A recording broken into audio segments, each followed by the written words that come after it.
Morning दोस्तों, मैं रंजन कुमार आप लोगों को इस वीडियो में एक बार फिर से स्वागत करता हूं। दोस्तों, आज का वीडियो में लाइसेंस के ऊपर बनाने की कोशिश करता हूं, क्योंकि बहुत सारे दोस्त जो जो ड्राइवर का फिजिकल आया है एसएसबी में, उसको लेकर बहुत सारे दोस्त कन्फ्यूज है। कोई कोई हमसे पूछा है कि सर क्या लाइसेंस मेरे पास एलएमवी है चलेगा, कोई पूछ रहा है कि मेरे पास मतलब हेवी मोटर व्हीकल है या नहीं है तो अप्लाई कर दिया हूँ, चलेगा कि नहीं चलेगा, जाऊँ कि नहीं जाऊँ। कोई बोल रहा है कि मेरे पास ट्रांसपोर्ट लाइसेंस है, उस पर जाऊँ कि नहीं जाऊँ। इसी के विषय में आज बात करना हूँ। इससे पहले आपसे रिक्वेस्ट है कि अभी तक मेरे चैनल को सब्सक्राइब नहीं किया है तो नीचे लाल वाला सब्सक्राइब बटन दबा कर चैनल को सब्सक्राइब कर लीजिए। साथ में बेल आइकन भी दबा दीजिए ताकि मैं वीडियो डालूँ तो आपको नोटिफिकेशन मिलता रहे। मैं ऐसा ही एसएससी जीडी रिलेटेड ऐसा ही वीडियो डालते रहता हूँ। चलिए मैं बिना देर किए टॉपिक शुरू करता हूँ। सबसे पहले मैं बात करता हूँ लाइसेंस कितने प्रकार के होते हैं। जनरली लाइसेंस 4 प्रकार के होते हैं। फर्स्ट होता है, आपको मैं बता दूं, जिसको मोटरसाइकिल जिसमें चलाते हैं MCWG मतलब मोटरसाइकिल विद गियर, इसमें मोटरसाइकिल चलाते हैं। दूसरा होता है LMVWG मतलब light motor vehicle with gear. दूसरा होता है heavy motor vehicle with gear और एक होता है ट्रांसपोर्ट लाइसेंस। टोटल 4 प्रकार के जनरली होता है। अब देखिए, जिसके पास मोटर व्हीकल विथ गियर है मतलब जिसके पास motor vehicle with gear licence है वो आप फिजिकल ड्राइवर के फिजिकल में नहीं जा सकते हैं। बाकी तीनों हैं, वो तीनों आप जाइए। अब कोई दोस्त हमसे पूछ रहे थे कि सर हमने सेंटर पे कॉल करके पूछा है तो उसने बताया है कि ट्रांस लाइसेंस नहीं चलेगा। देखिए, ट्रांस लाइसेंस का मतलब होता है LMV प्लस जो मतलब लाइट मोटर व्हीकल होता है, हैवी मोटर व्हीकल होता है, उसका कंबाइंड होता है। ट्रांस लाइसेंस जनरली जो बस चलाते हैं मतलब जो ट्रांसपोर्ट का गाड़ी चलाते हैं उसमें ट्रक भी आ जाता है। ट्रक मतलब हेवी मोटर व्हीकल में भी आता है, ट्रांस लाइसेंस में भी आता है। ट्रांस लाइसेंस में दोनों आ जाता है।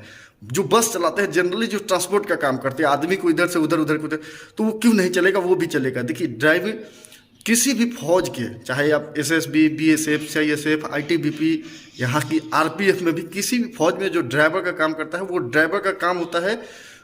जनरल टाइप से आप देखा जाए तो ड्राइवर का मैक्सिमम काम होता है ट्रांसपोर्ट का काम। 6 चक्का से ऊपर वाला मोटरसाइकिल के लिए भी होता है। तो मोटरसाइकिल के लिए जनरली जो GD पर्सन होते हैं उन्हीं को, जिसके पास लाइसेंस होता है उसको मोटरसाइकिल चलाने के लिए दे देता है। लेकिन 4 व्हीलर सिर्फ ड्राइवर, 4 व्हीलर 6 व्हीलर का भी होता है, जो बस होता है 6 व्हीलर का भी होता है, बोलेरो वगैरह होता है, वो चलाने के लिए आपको ड्राइवर की जरूरत होती है, उसमें लाइसेंस की जरूरत होती है। तो कोई दोस्त बोल रहा है कि सर मेरा 2017 का लाइट मोटर व्हीकल है, अभी मैं उसको हेवी के लिए दिया हूँ, मैं फिजिकल देने के लिए जाऊँ कि नहीं जाऊँ। भाई, मैं पिछले वीडियो में बताया था, इस वीडियो में बता रहा हूँ, आपको जाना जरूर है, दूसरे किसी के फेर में नहीं पड़ना है। अरे अपनी किस्मत हम खुद लेके आते हैं तो हम अपना किस्मत हम वहाँ जाए क्यों नहीं। अब मेरे कहने से आप नहीं जाइए। अगर बाकी दोस्त गया, अगर हो गया तो आप बोलिएगा कि फलाना आदमी ने बोला इसलिए नहीं गया। और जो दोस्त बोल रहे हैं कि हमने सेंटर में कॉल किया था, तो हो सकता है सेंटर वालों को पता नहीं हो। सेंटर वाला एक कंट्रोल रूम होता है, उसमें भी एक GD का बंदा बैठा रहता है, उसको सब बात पता नहीं होता है।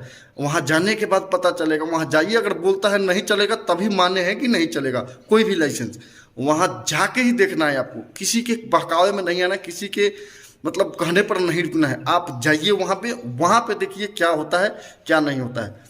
रही बात, कुछ दोस्त बोला कि सर डॉक्यूमेंट हम लेके जाएं कि नहीं जाएं, तो जहाँ तक पता है PT में आपको डॉक्यूमेंट चेक नहीं होता। आजकल जो SSC GD है वो डॉक्यूमेंटेशन के लिए अलग से बुलावा भेजता है या बुलाता है। फिर भी आप अगर मतलब अपनी सुरक्षा रखना चाहते हैं, सुरक्षा मतलब डॉक्यूमेंट की भी सुरक्षा, खुद की सुरक्षा रखना चाहते हैं, तो मैं तो कहूँगा कि आप डॉक्यूमेंट लेके जाइए। कहीं कोई डॉक्यूमेंट मांग दे, हालांकि ये 90% चांस है कि आपको कोई डॉक्यूमेंट नहीं मांगेगा सिवाय लाइसेंस के, और आपको जो एडमिट कार्ड आया रहेगा, कॉल लेटर जिसको बोलते हैं आया रहेगा उसके। फिर भी अपने सुविधा मतलब अपने सुरक्षा को मद्देनजर रखते हुए, मतलब हो सकता है मान लीजिए किसी का सेंटर 500 किलोमीटर दूर है, वहाँ गया कहीं कुछ मांग दे कि मैट्रिकुलेशन का, चाहे जन्म प्रमाण पत्र के लिए मैट्रिकुलेशन का मार्कशीट, चाहे एडमिट कार्ड दो, तो मुश्किल हो जाएगा। तो एक क्यों लेके जाना है, कुछ कुछ लेके ही जाओ, सब डॉक्यूमेंट लेके जाइए। लेकिन मैक्सिमम आपको सिर्फ 2 ही चीज़ लगेगा, एक कॉल लेटर जो भेजा रहेगा और एक लाइसेंस मांग सकता है। फिजिकल के लिए भी लाइसेंस मांग सकता है, बाकी की ज़रूरत नहीं है। उम्मीद है वो जो ट्रांस लाइसेंस का जो कन्फ्यूजन था, लाइट मोटर व्हीकल 4 चक्का चलाने वाले को बोलते हैं, हेवी मोटर व्हीकल 6 चक्का से ऊपर जो ट्रक भी आता है, बस भी आता है, लेकिन बस के लिए ट्रांस लाइसेंस चाहिए, ट्रांसपोर्ट लाइसेंस। ट्रांसपोर्ट लाइसेंस वाले बस चलाते हैं। हेवी मोटर व्हीकल जो ट्रक चलाते हैं, और मोटर व्हीकल विद गियर, इसको मोटरसाइकिल का लाइसेंस बोलते हैं। अब आप कंफ्यूज नहीं हुए कि मेरे पास LMV है तो मैं जाऊं कि नहीं जाऊं, ट्रांस लाइसेंस है फिर भी जाइए। ट्रांस लाइसेंस में LMV और HMV दोनों मिक्स रहता है। मतलब आपके लाइसेंस में हो सकता है लिखा हो, किसी किसी के लाइसेंस में नहीं भी लिखा हो सकता है, सिर्फ वो LMV मतलब ट्रांस लाइसेंस ही बनवाया होगा तो नहीं लिखा होगा।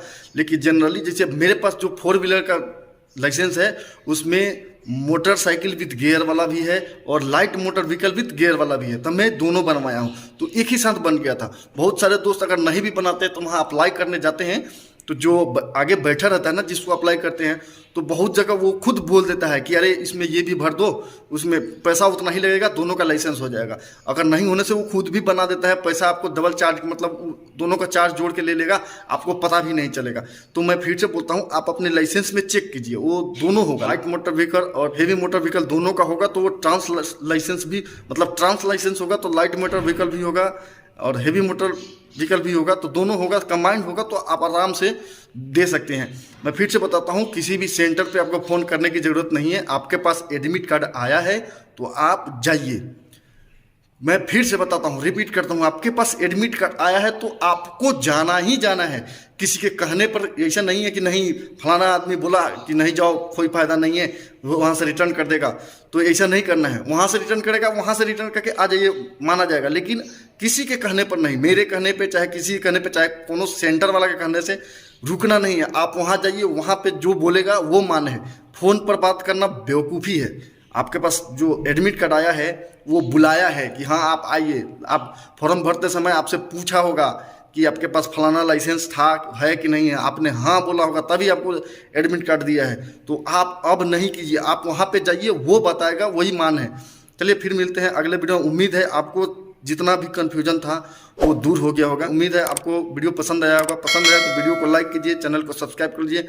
फिर मिलते हैं अगले वीडियो में, तब तक के लिए नमस्कार, बाय बाय, जय हिंद।